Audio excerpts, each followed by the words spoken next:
Welcome back to Serpo.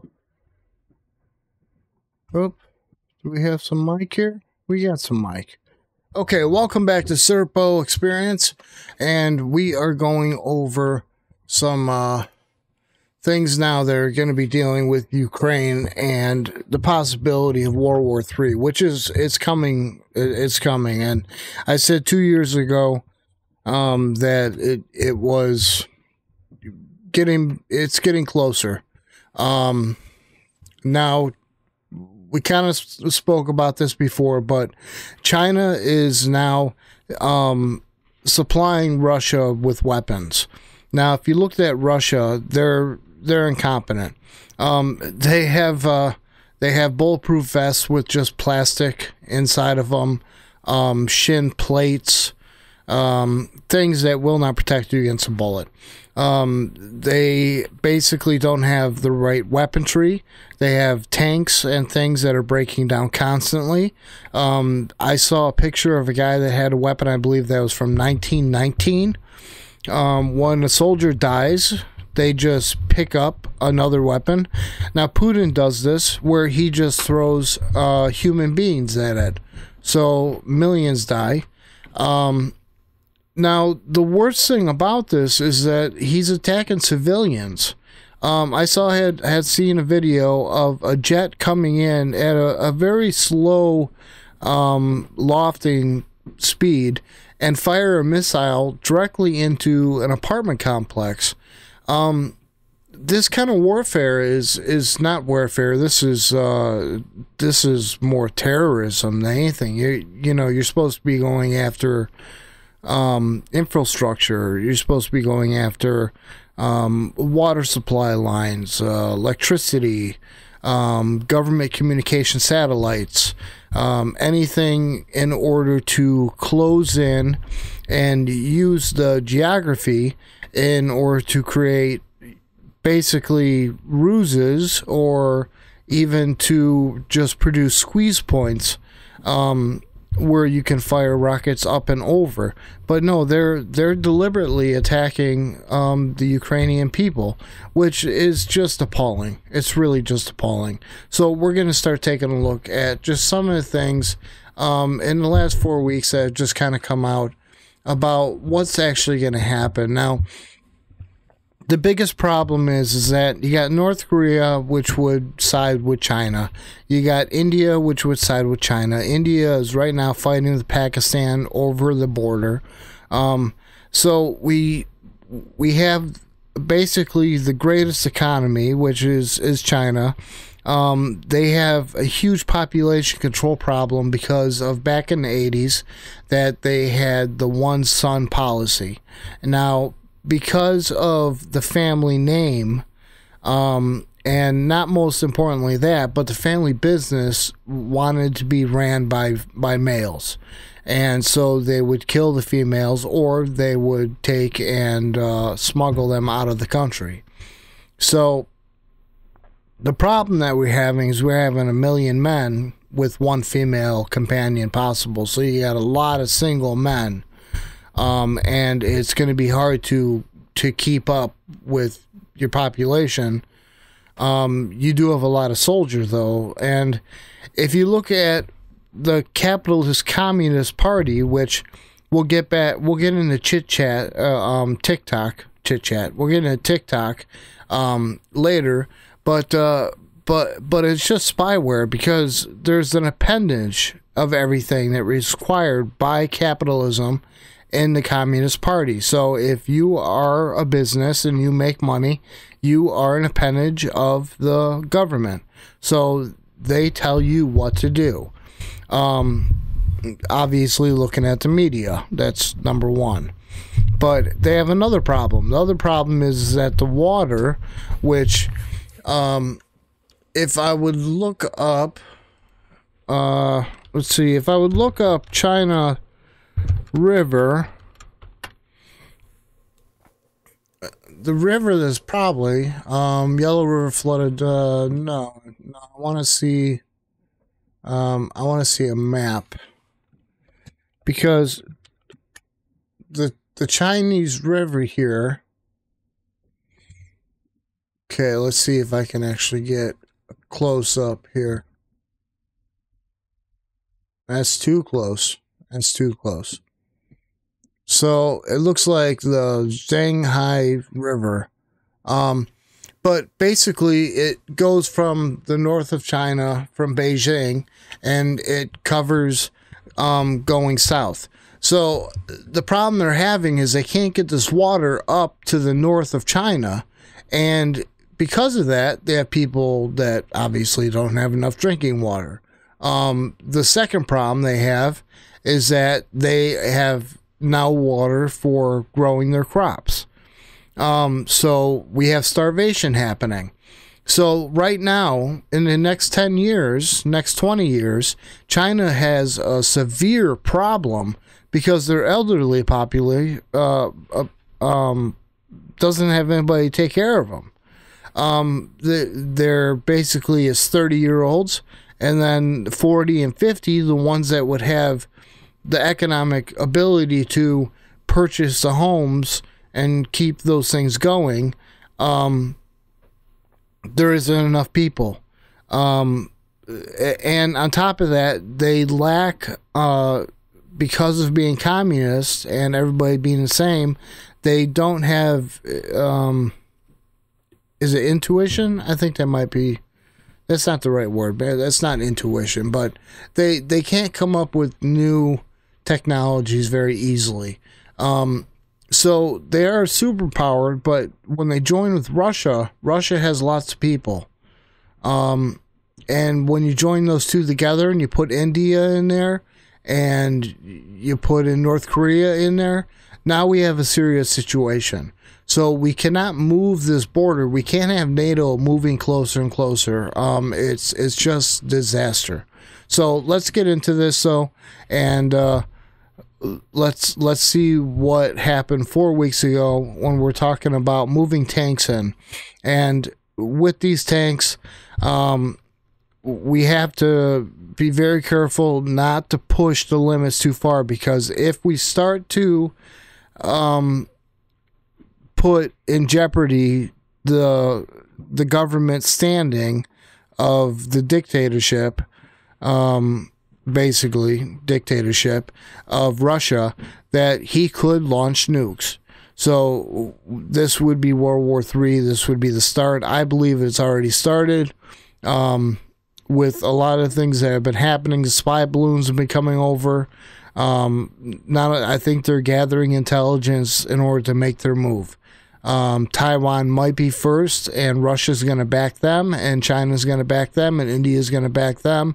North Korea is going to back them, but North Korea really doesn't have a leg to stand on. I think we should have took them out many times before. We have the technology. Come on. The OSS back in the 50s, I think it was surprise, kill, vanish.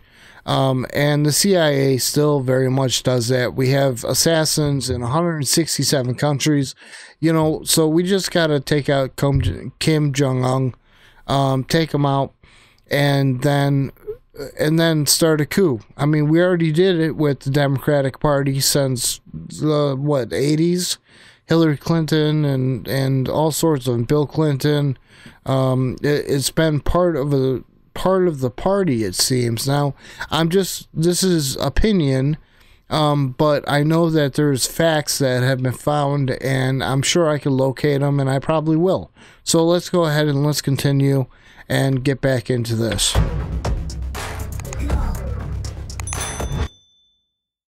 U.S. and its Western allies are pledging heavy tanks to Ukraine ahead of a potential Russian offensive in the spring. National Security Council's John Kirby laid out the timeline on Friday.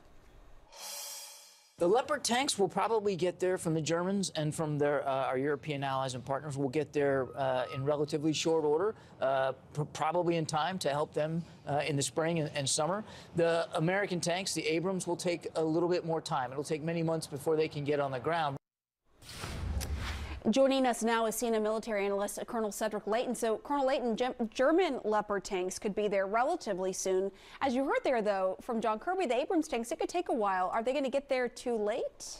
Well, it really depends, Pamela. And when you look at the difference, first of all, they've talked about 321 tanks, according to the Ukrainian ambassador to France, being sent to Ukraine. So that's a large number. That is basically what the Ukrainians asked for. They asked for around 300 to 400 tanks. So they're getting what they need. But let's take a look at the Leopard tank. So this is the German Leopard tank, very capable tank. It has a 120 millimeter cannon that's associated with it, just like the Abrams does. Good armor, can be used in a lot of different environments, very maneuverable, and it has a lot of firepower along with it. But it has less required training time than the Abrams tank does. And the Abrams tank that you see right there, that is one that is extremely powerful. It is basically the top of the line armor vehicle that the U.S. uses for these kinds of purposes. Highly maneuverable, but it does require a lot of maintenance and a huge logistics tail in this case. And an advisor to President Zelensky says Ukraine is negotiating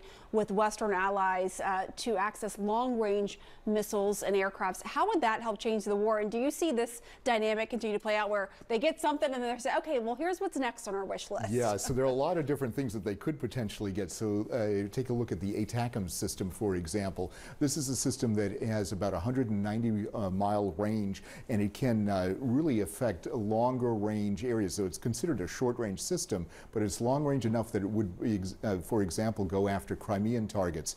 So if the Ukrainians want to go after Crimea, this is one thing that they would do there. Now in the fighter jet world, this is an F-16, courtesy of the Danish Air Force in this particular case, but what it can do is it can move around very maneuverably. It is the top of the line aircraft, although it's almost 50 years old. First flight was about 49 years ago.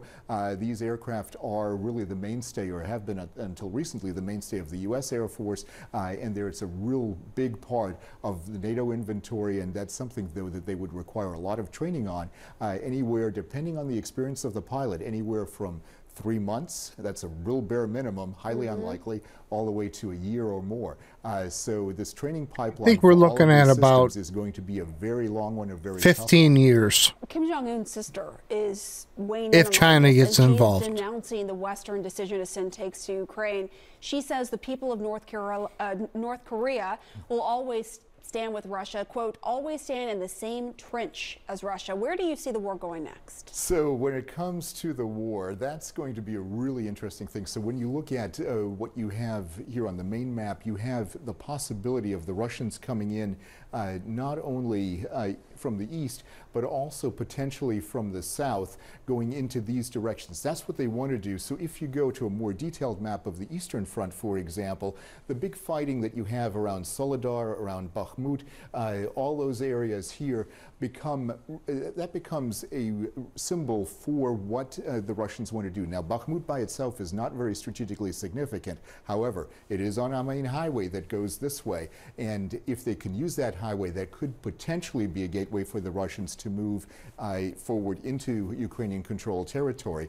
But they're going to, in essence, try to work around a stalemate. The Ukrainians are trying to run the clock out, and they're trying to make it so that they can fight the Russians and at the very least keep them here. But their real goal is to eliminate the Russians from this part right here, this so-called land bridge. That is where the Ukrainians want to move in the opposite direction and bring the Russians in this way and force them out of the country. All right, really interesting. Thank you so much, Colonel. All right. I mean, so let's talk about a little bit about Putin and what is angering him, okay? Just so people can understand what nuclear NATO is a NATO. child of the Cold War. When it was founded in 1949, there were 12 members. Today, the club has expanded to 30, 2 in North America, 28 in Europe. NATO is built around the principle of collective defense, which means an attack on one member is an attack on all of them. Their rival during the Cold War was the Warsaw Pact, a similar alliance led by the Soviet Union.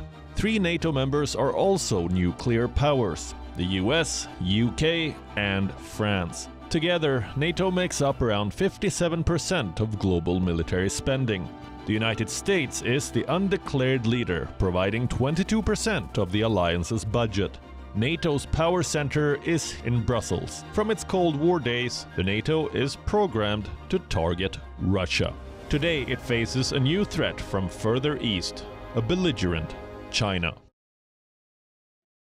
All right, so I just wanted to kind of show that what I was talking about is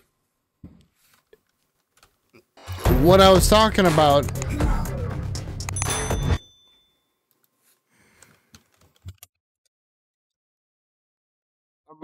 NATO being such a slap in the face.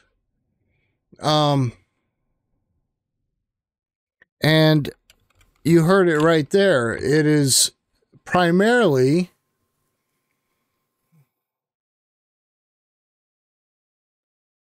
just to go after Russia. Okay, so what we want to look at the evolution of the map. So let's take a look at this.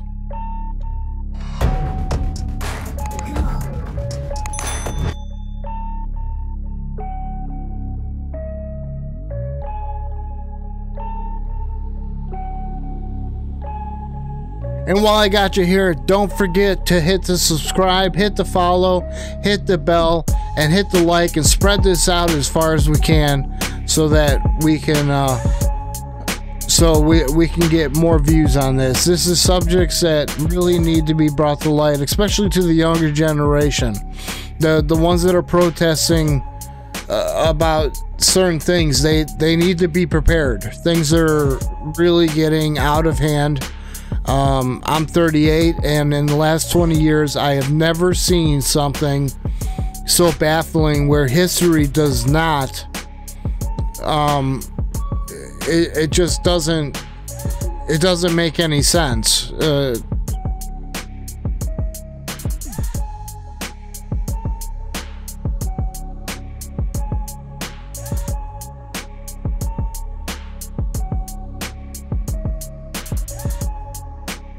So we got U.S. and Canada.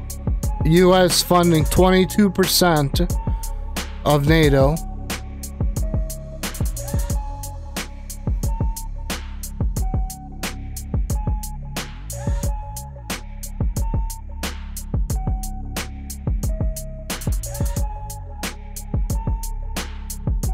Okay, Ukraine now wants to join NATO. So that's pretty big. So this is the military power, and this is really what the slap in the face is. Because NATO, again, of course, is against the Russian Federation. Their primary goal is to fight Russia.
You can see it's definitely overstaffed.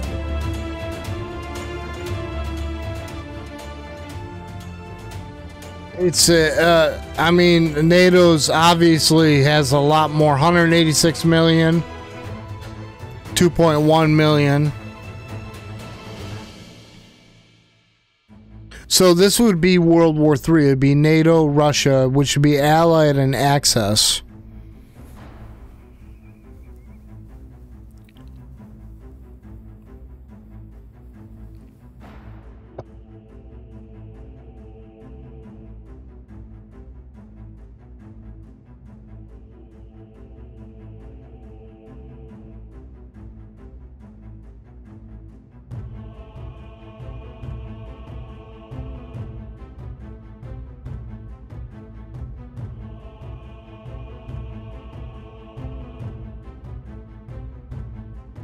Okay, not a big difference in infantry, or not infantry, APCs.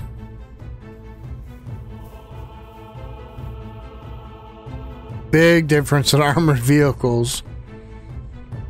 Russia wouldn't stand a chance, but I wonder what a comparison in China is now. Okay, so we can see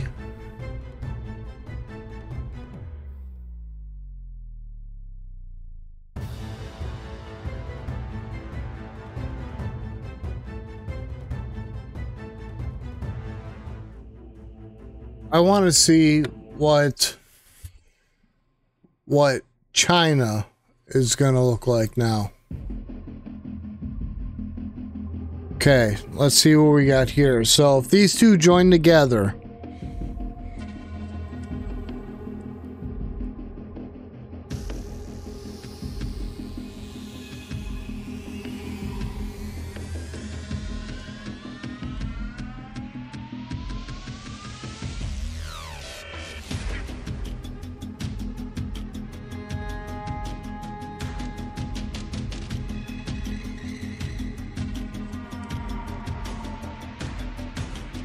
not good. Okay, nuclear weapons. We got a lot more, but that's more than enough to cause a nuclear winter. Okay, so 2 million plus the other ones. We still have them doubled. Okay, it would be kind of a close war. Oh, not anymore. Okay, so World War III makes me feel more plausible. The only thing is the nukes and dirty bombs and biological warfare. Okay, armored carriers, we got China beat by a lot, but we don't have them beat. We don't have them beat with a lot of these armored vehicles here. When you add them with Russia,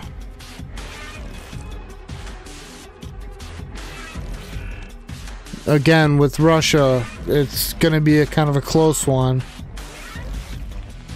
Okay, so we're definitely on the front there. We're good there. Oh, here we go. Okay. All right, and that's not including all the other aircrafts. We have a lot more than 3,500 aircrafts. Okay.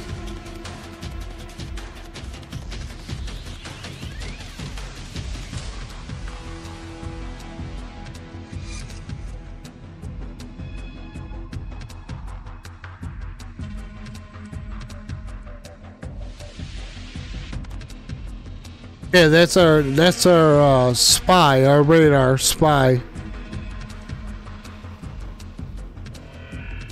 That's our, I guess, EMPs, things like that. Reconnaissance. We still can use SR-71, but we probably would use the Blackbird, whatever it's called now.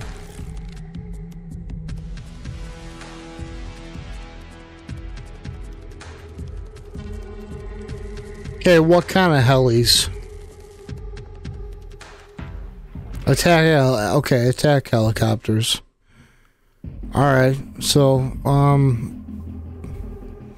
now the thing you gotta remember too is that the Russians, they're so poorly maintained that most of them are non-functional. Okay, so we can fly directly across from the United States to attack. The drones, oh, we got them killed. Navy assist. Yeah, we can control trade, so they can't stop trade coming in and out. We could also do sanctions to stop the war. A sanction would probably be the best way to do it.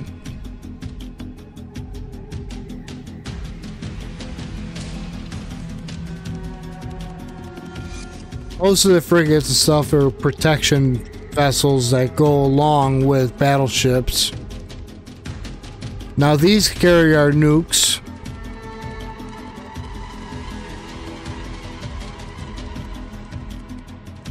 They can carry our nukes.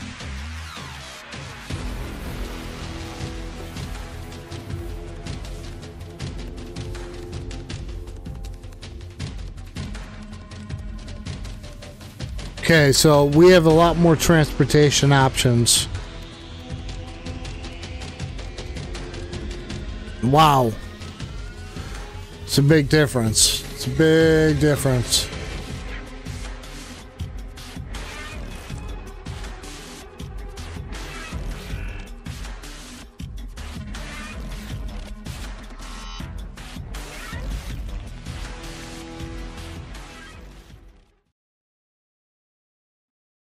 Okay, so this next thing I want to watch is this is probably how some believe that it would play out.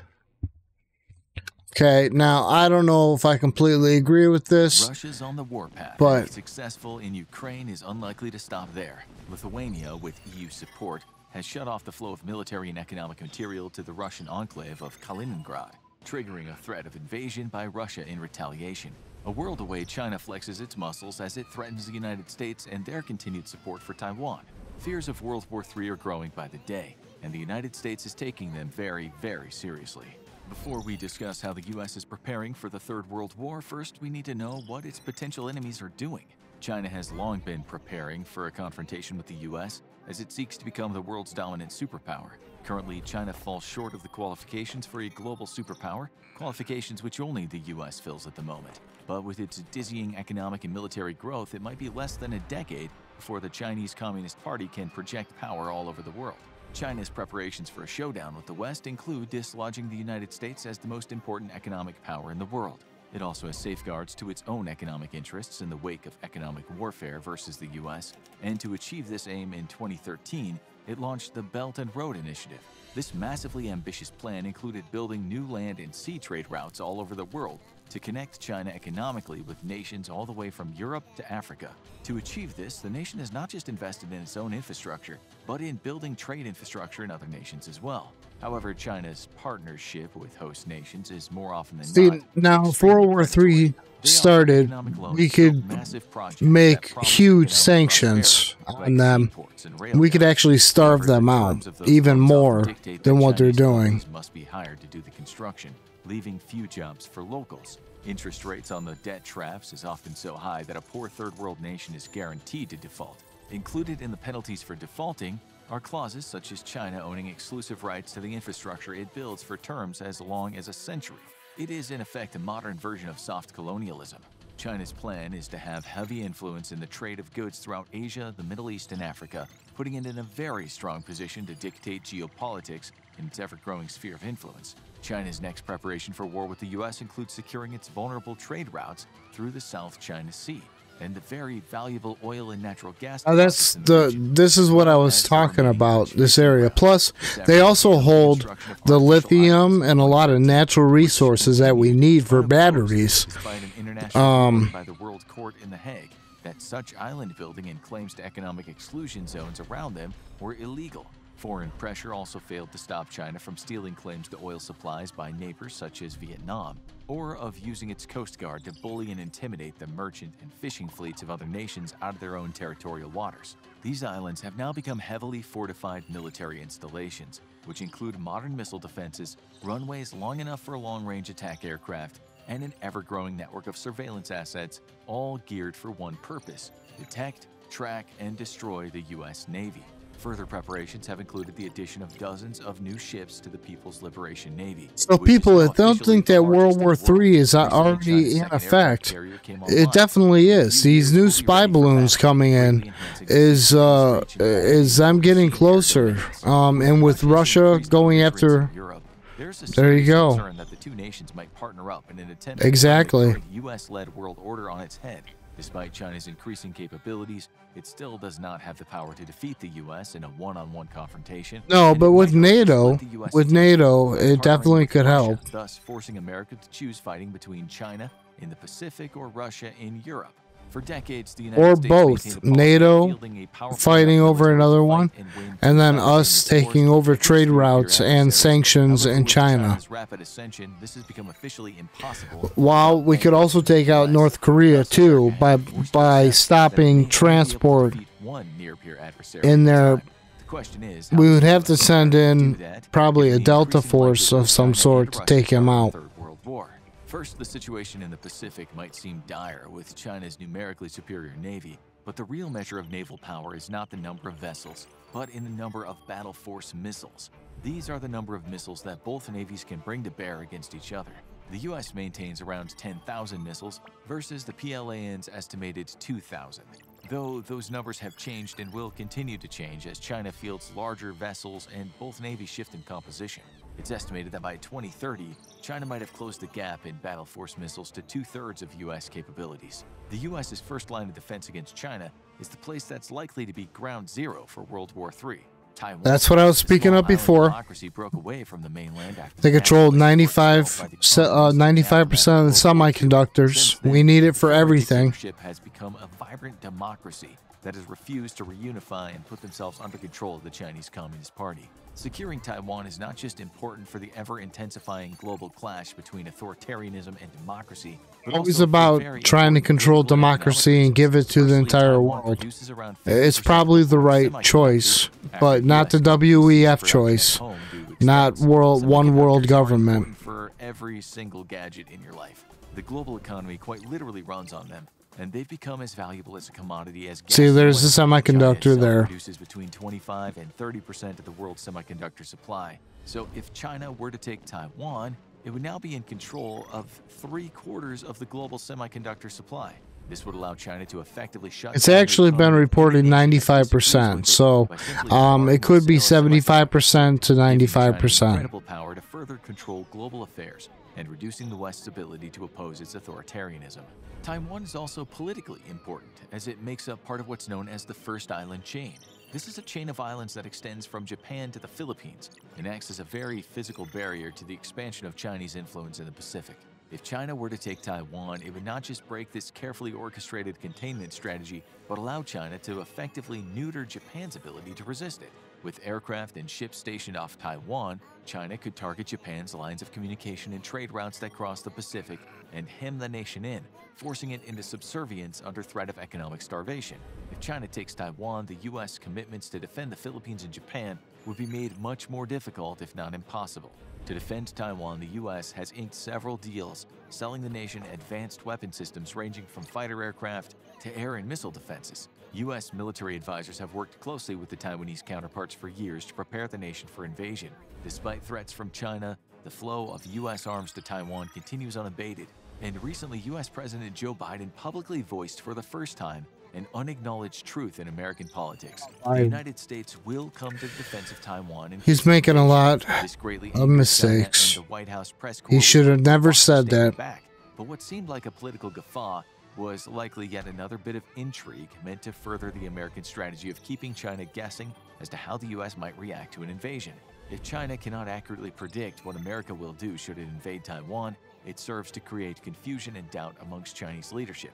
Should China prepare its economy for a flurry of global sanctions like Russia received after its invasion of Ukraine? Or should China expect American F-18s to swarm the skies over Taiwan and sink their invasion fleet? Strategic ambiguity is a powerful tool, and political theater is an excellent method for creating it.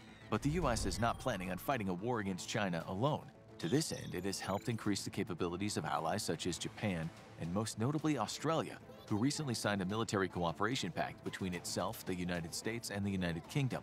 The pact will not just provide security cooperation between the countries, but also help arm Australia with a fleet of nuclear attack submarines. This is of grave concern to the Chinese, who recently attempted to charm Australia away from its relationship with the US, a tactic which ultimately failed. In 10 years' time, China might not have to face off just against the US and British submarines, but Australian submarines also, putting the Crazy, People's isn't Liberation it? Navy Absolutely as well as its crazy. all-important sea trade routes at increased risk.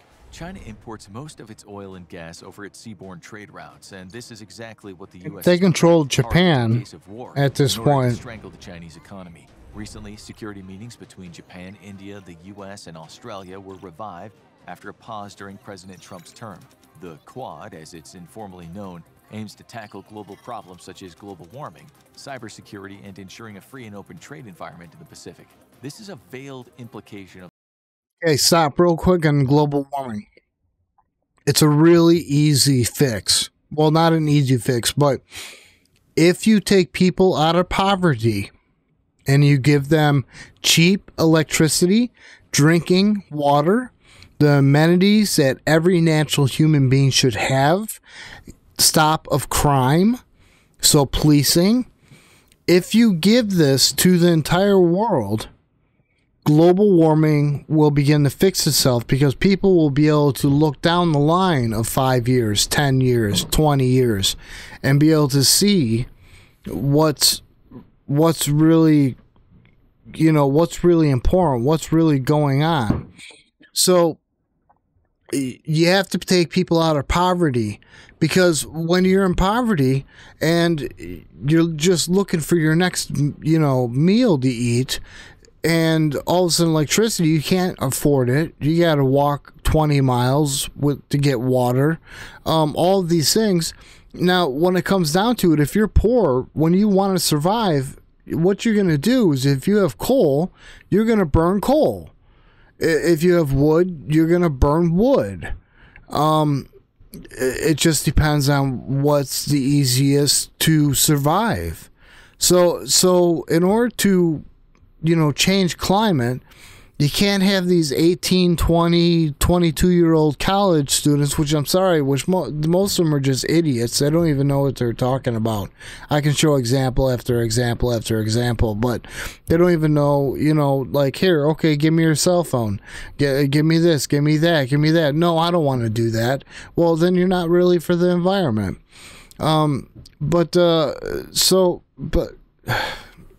Anyway, a little bit of rant. Let's continue, though. Let's continue, though. Of the Quad's discussions on how to best handle China's expansion in the South Pacific. Currently, the Quad has no military commitment to each other, but that might change in the future as President Joe Biden makes the South Pacific and confronting China an area of pressing concern for the U.S. India is the only nation in the Quad without a formal security agreement with the U.S., and it has historically refused to sign on to any security partnerships with any nation. However, that may soon change as tensions between India and China escalate, and it becomes clear that India is not able to win a war against the superior Chinese military on its own. I may be wrong about India and China. In the South Pacific would effectively hem China in on all sides, and more importantly, put Allied ships and planes directly in the path of China's trade routes through the Indian Ocean. I know India against Pakistan. I thought India was with China. To confronting China.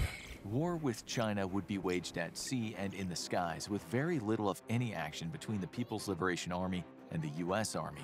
This will be a war of ships and planes, not of tanks and artillery, and the U.S. is preparing accordingly.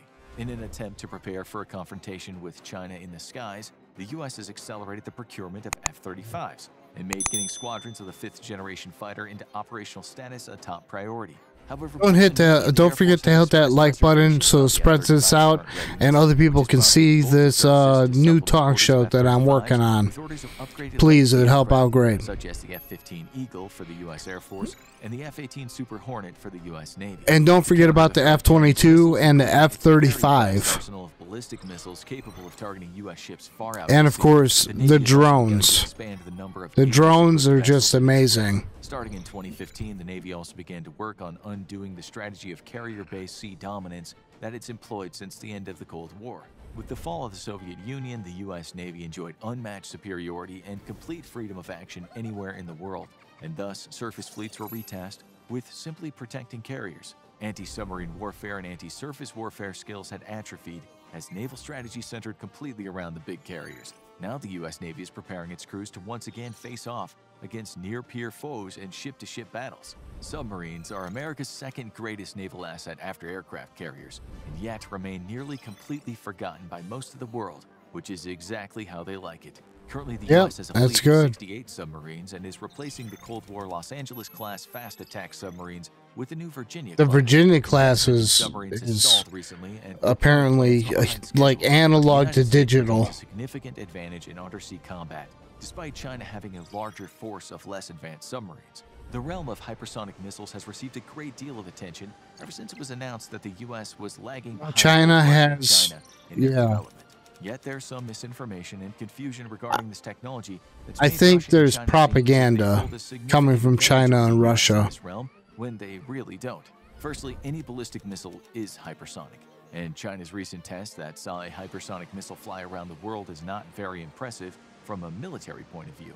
Technically speaking, this simply doesn't add any additional capability that didn't already exist. The real threat from hypersonic missiles comes from maneuverable hypersonics. These are missiles that can not only fly at hypersonic speeds, but can also maneuver while doing so. Which the U.S. is probably at the forefront. Are still struggling to field fully operational missiles, but the U.S. has made great strides in recent tests. Right, An area where the U.S. may in fact be coming up short is the development of advanced long-range air-to-air missiles. Recent photos of Chinese jets show that China has begun to field advanced beyond visual range missiles, while the U.S. is still largely equipped with the AIM-120, an extremely capable and combat-proven air-to-air missile. Yeah, that's got to be close, more close range. However, the Pentagon's medium range aims to improve the capabilities of American air-to-air missiles by not just greatly expanding their range, but also improving efficiency. This one's crazy. Laser. A new generation of American missiles will feature and it can. I can't remember how far it can go, but it's like 5 miles or something like that. Envelope to increase lethality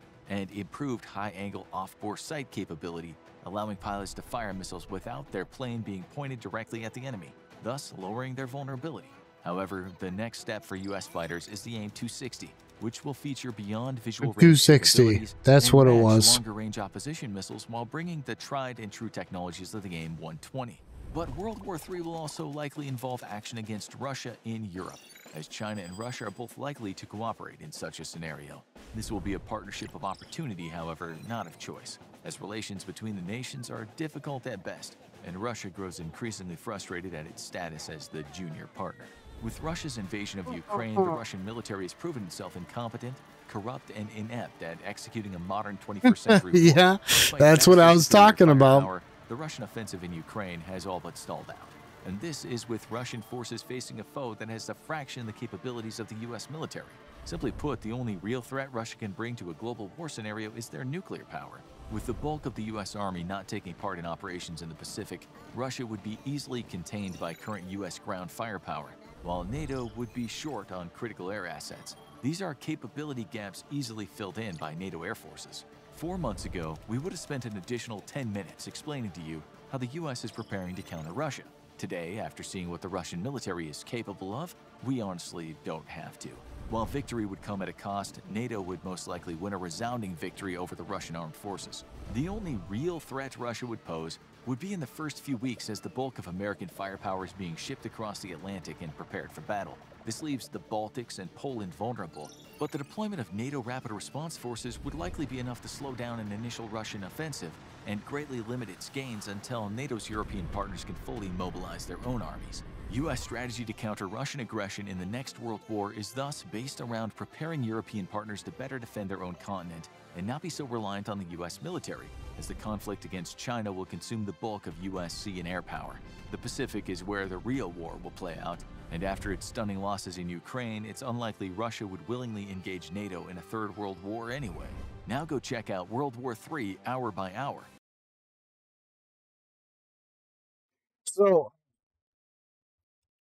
So just let's just start going over that just a little bit. So, there definitely is. They're incompetent. All right, now China joining in, going after Taiwan, and then being able to basically starve out Japan by blocking trade routes. We could sanction on China, obviously, and stop any type of transportation and trade, but we would have to use our Navy in order to keep the trade routes open. And Taiwan, we would actually have to move in probably military. So World War III is coming to, well, it's coming to a point. It's coming to a point. So let's get prepared on that. I was gonna let you hear what the CIA director thinks of Putin, but you know what? I think we got enough about what Putin is. All right. So what I want to do is I want to look at some international news. Not so much.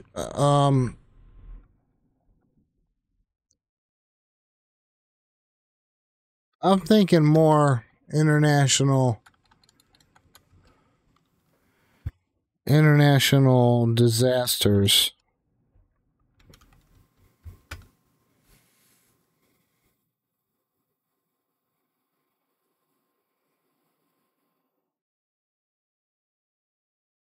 Okay, well, let's look. Look. You know, I'm just kind of scanning. Just let's do something like this. Let's do something like this. Now, this is kind of like rubbernecking. I know it's sad, but let's just imagine that. Well, this is from a bridge getting washed really away caught. by Hurricane Fiona as she battered Puerto Rico, and a group of climbers narrowly escaping a deadly avalanche on Mount Everest, to a violent storm in Texas blowing apart a suburban neighborhood, and a massive landslide in central China that almost ruined one driver's morning commute. Here are 10 shocking natural disasters that were caught on camera. Underworld, shout out to Underworld, great videos, right? I'll subscribe to you. I'll give you a thumb One up. of the fastest growing communities in the United States. Do the same for me. Subscribe. Hit that bell. Thumb to give a thumb likes up. Spread this video. 2019, both I would communities fell appreciate victim it. to the Great June Flood, the sequel, as the National Weather Service calls it. Over a foot of rain battered Hidalgo County for 6 grueling hours. The wind blew sideways, and hundreds of streets were inundated with water. Footage taken during the heart of the storm gives new meaning to the term Texas flood. It looks like a derecho. Yeah, that's got to be a derecho or a tornado, but probably a derecho.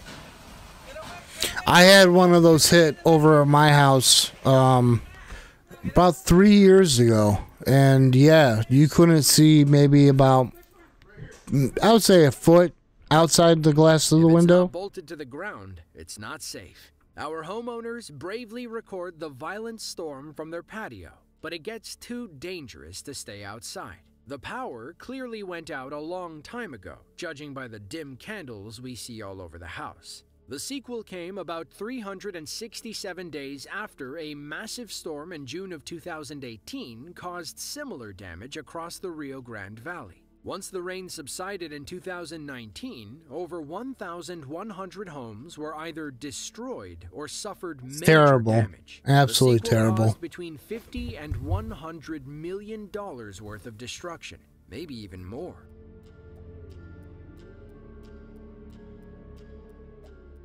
On September 18th of 2022, Hurricane Fiona smashed into Puerto Rico. She brought 111-mile-per-hour winds and dropped about 2 feet of rain on the island, resulting in widespread flooding. In the town of Utuado, the flooding caused the Guanica River to overflow. First responders watched helplessly as the bridge connecting both sides. It makes me think, I mean, flash floods are really, really fast, but sometimes people just drive into them. I don't get it.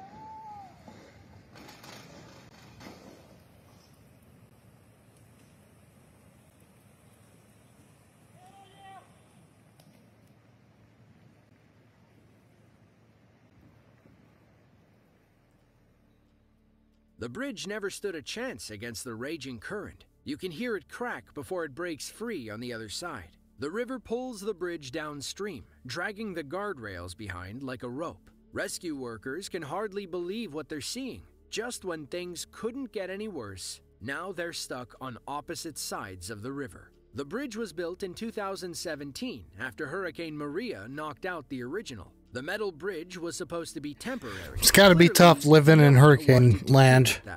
I mean, I can't imagine what homeowners insurance cost.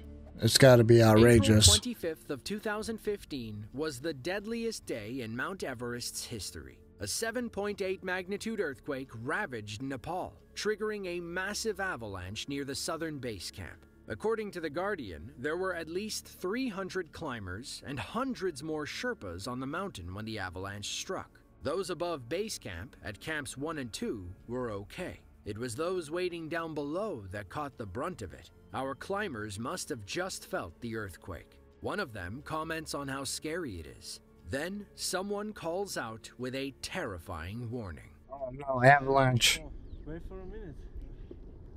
Oh my god. You had an earthquake before? Whoa, whoa, whoa, whoa, whoa, whoa!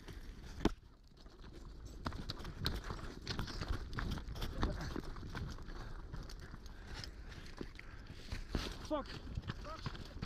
I don't know what you do in that moment.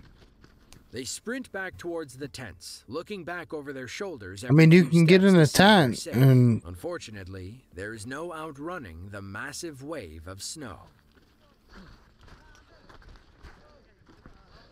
get in a tent, I guess. I don't know what else to do.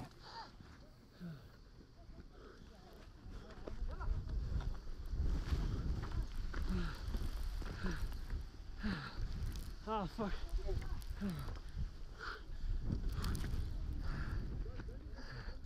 Hopefully they weren't much closer.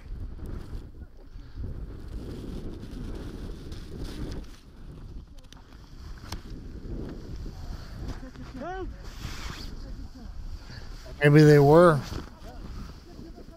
Our climbers disappear in a blanket of snow. All we can hear are their desperate gasps. It sounds like they make it inside a tent, judging by the zipper sound and the yellow hue.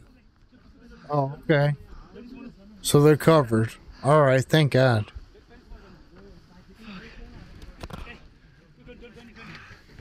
Wow. Wow.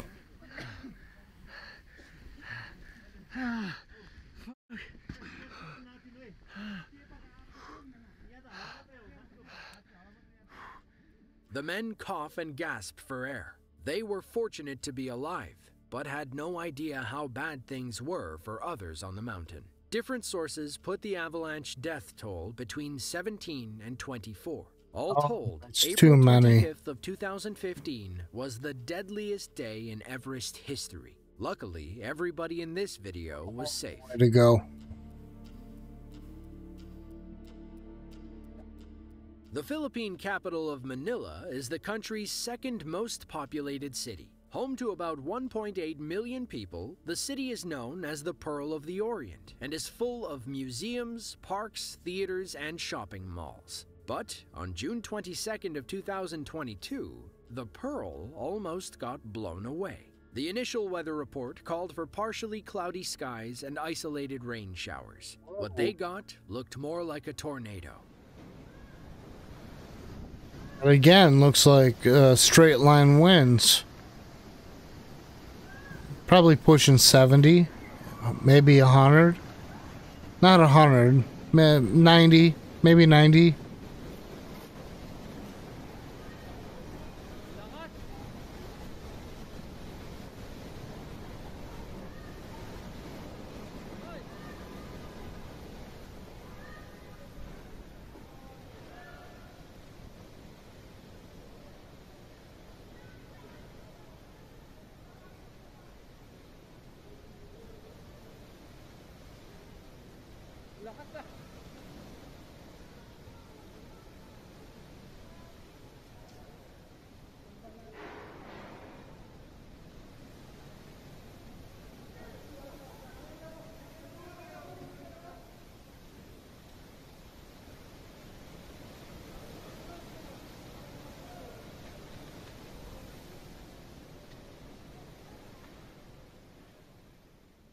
You're looking at a freak squall, a sudden and sustained increase in wind speed between 16 and 22 knots, or 18 and 25 Because it's miles in a per hour. Venturi? The wind is strong enough to send red road barriers sliding across the street. It must One be of in a them smashes Venturi. into a car, and the driver figures it's safer to stay put. Something heavy hits the ground in front of our cameraman, forcing him to take a few steps back. Meanwhile, the squall shreds trees, and more red barriers slide across the wet pavement. Someone on a scooter appears off to the right, though we have no idea where they think they're going. According to local reports, several roads were considered impassable the next morning due to uprooted trees and debris. False reports came out that a super typhoon was on its way to Manila, but they were quickly debunked. It was just a freak but powerful rainstorm.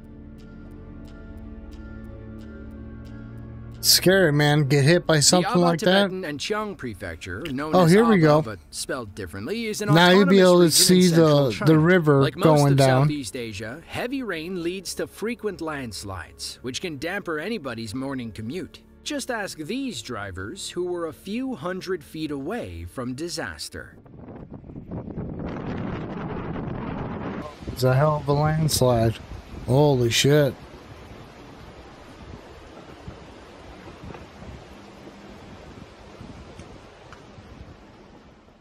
The entire road fills with dust and debris. Another angle from the road below shows the cloud hovering over some bushes. One image shows where the landslide likely came from. Another shows the entrance to a tunnel under the mountain, now completely blocked by rocks and dirt. The final image may have been taken moments before the landslide began. Hopefully, those workers got out of the way in time. Local reports claim nobody was harmed during the landslide. Another driver allegedly made it through the tunnel in the nick of time, blasting out the other end like a stunt Holy driver. shit.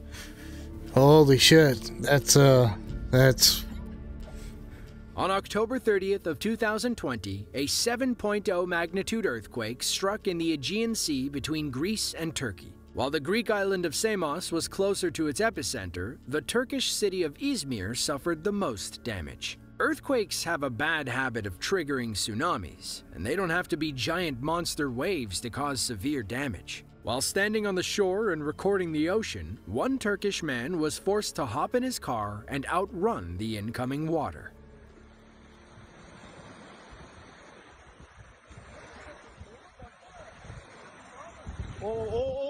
Evet bakın oraya tsunami geldi kuzen yürü. Geldi hadi gel. Tsunami arkadaşlar çabuk Tufan. Çabuk. Aha geldi hadi hemen.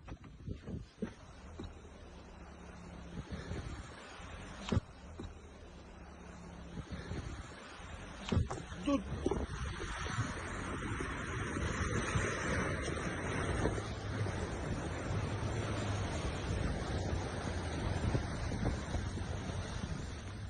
The small waves don't seem too menacing. Then, our cameraman's buddy sees the big one coming. They run to the car as water inches across the beachhead. Our cameraman hands the phone off as he drives, and his friend records their daring escape. Let this video serve as a warning. When you get a tsunami warning, move away from the ocean. Yeah, whenever not you see towards it. that the ocean is receding, that means run.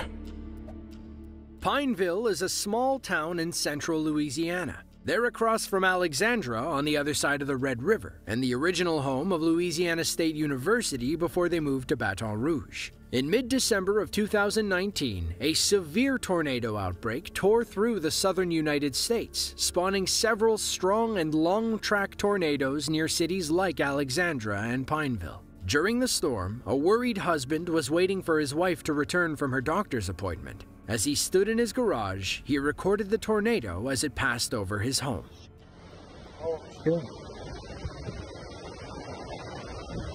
He didn't suck them out.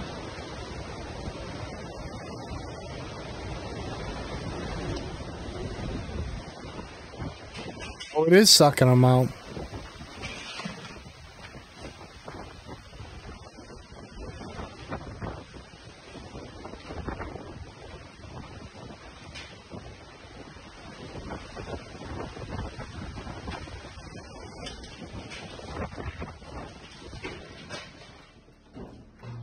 The wind picks up quickly in front of his house. Branches snap and fly away from the trees across the street, and our homeowner is forced to take a few steps back. We see his trash cans sliding across the driveway, and then something big whips across the screen. Once he feels the wind in the garage, he knows it's time to get inside. According to reports, an EF3 tornado, or perhaps multiple tornadoes, That's a strong tornado. a 60-mile path of destruction between the towns About of 150, DeRidder and 160 Alexandra. miles an Our hour. homeowner in Pineville caught the tail end of it. He was able to contact his wife once the tornado passed. She was safe and sound, probably a little shaken up, if anything.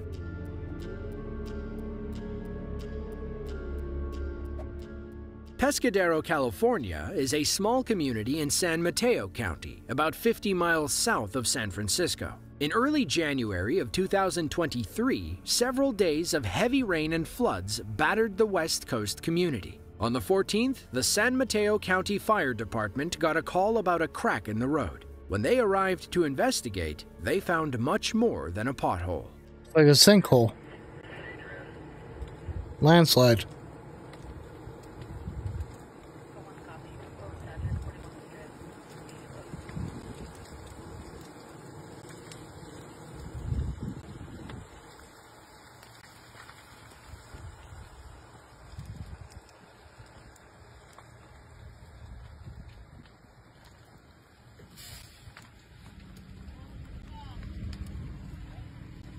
I don't know what's so impressive about this, really.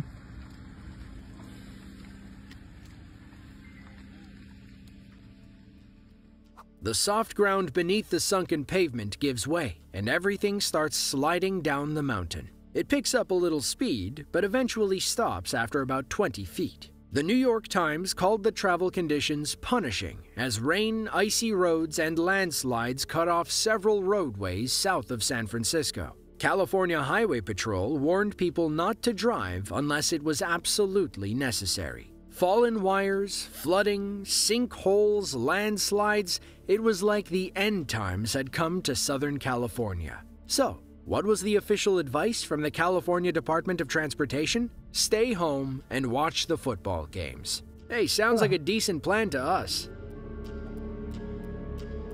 It sounds pretty good. The Pasaman Regency is a county in West Sumatra, Indonesia.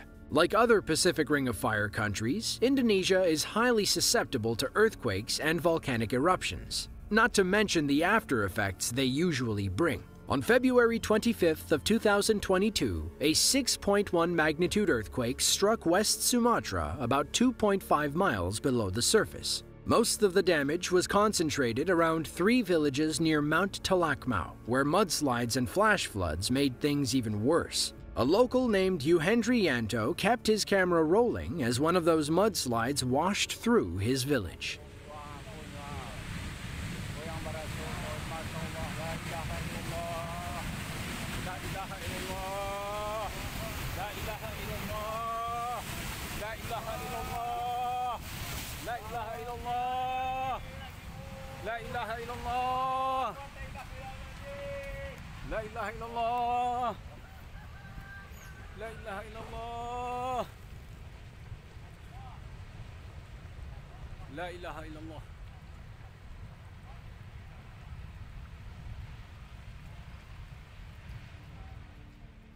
A tsunami of mud and murky water tears through Yanto's backyard. He repeats the same phrase over and over again. We imagine it has some religious sentiment. The mudslide tears a tree down like it's nothing and continues through the village. You can hear a few others standing by, watching the disaster unfold. Indonesia had already dealt with heavy rain, floods, and landslides in the days leading up to February 25th. The earthquake simply shook everything else loose. According to Yanto, the mudslide washed away 4 houses and a mosque. Thankfully, no one was standing in the way when it tore through town.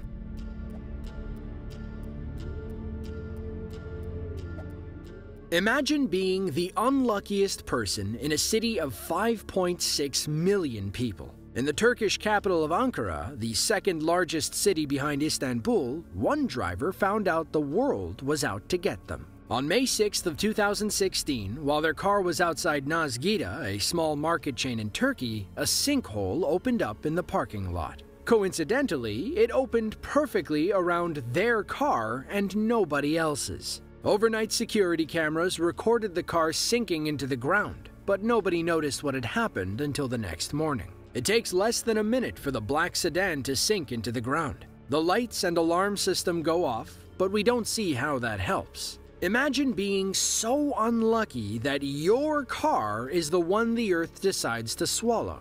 Come morning, we see firefighters and other people gathered around the scene. Many of them wear the same "I don't know what to do" expression on their face. Is it just us, or do those firefighter helmets look like Rebel pilot helmets from Star Wars? According to reports, a burst pipe beneath the parking lot caused the sinkhole. Water weakened the ground below the pavement, and the whole thing caved in around 5 a.m. The local government blamed it on a cesspool constructed in 1970, and therefore the Water and Sewage Authority didn't do anything wrong. It sure looks like a burst water pipe to us. The video ends with a firefighter lowering themselves into the hole, but the story keeps going from there. A vacuum truck arrived to pump the water out, but it also fell into the sinkhole. If you enjoyed this video and want to see another just like it, then be sure to click the link on screen now. With that, thanks for watching, and we'll catch you next time.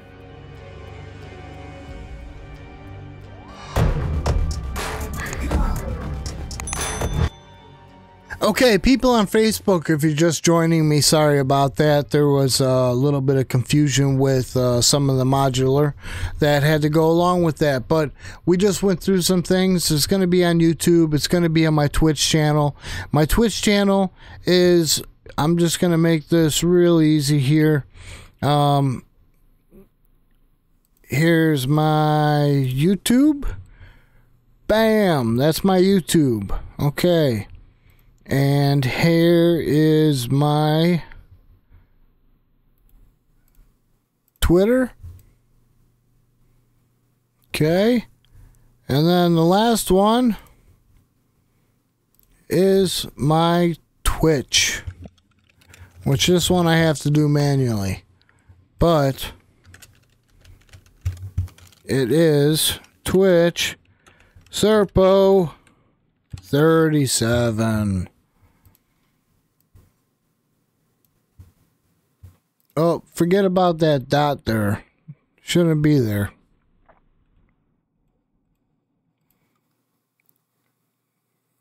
Where's that dot coming from? Twitch. Let's get rid of that extra dot there. Okay.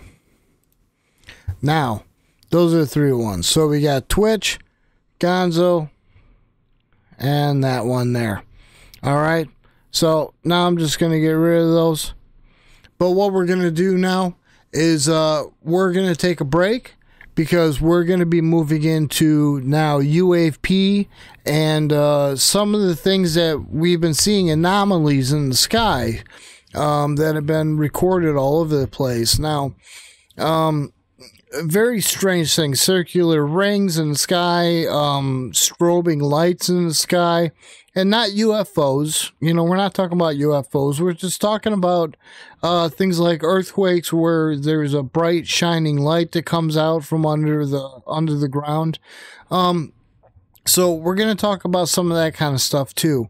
So let's go ahead after that, and then you know what? After that, we're going to play a game. We're going to play a game. So go ahead and write in, and don't forget to hit that subscribe and hit the notification, because I don't go on specific times. I go on when something needs to be go on, or needs to be put on video, YouTube, Twitch, whatever the case may be. And also hit that like button so it can spread it around so other people can see it. All right, but we're going to take a quick break now, and I will be back shortly. Serpo signing out for right now.